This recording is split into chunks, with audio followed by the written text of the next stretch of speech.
La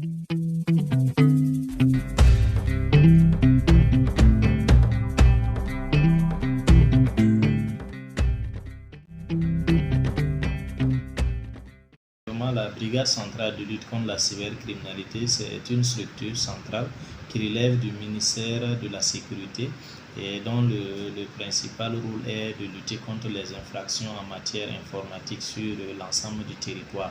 Donc, la BCLCC emploie et du personnel gendarme et du personnel policier.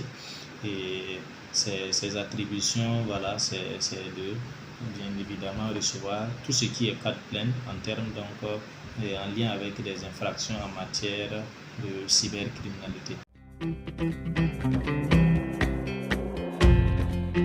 Il faut noter que depuis 2020, la BCLCC tient des statistiques en lien avec la cybercriminalité.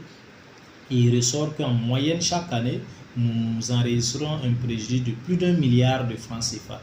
Pour l'année 2023, le préjudice avoisinait déjà les 2 milliards parce que nous étions déjà à plus d'1 milliard 700 millions de francs CFA que nos concitoyens ont perdu dans ce phénomène de la cybercriminalité. Déjà, ce qu'il faut noter, c'est que partant déjà du préjudice financier, cela signifie qu'il y a énormément de pertes d'argent.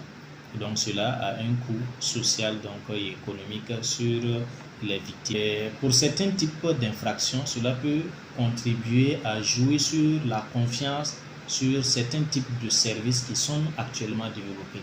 Quand vous prenez par exemple les arnaques en ligne liées par exemple les achats en ligne, voilà, les ventes en ligne, où c'est le e-commerce qui est en train de se développer, mais lorsqu'on constate qu'il y a assez d'infractions liées à ce type d'infraction, de plus en plus, ça peut décourager les utilisateurs à faire confiance aux services de e-paiement, par exemple.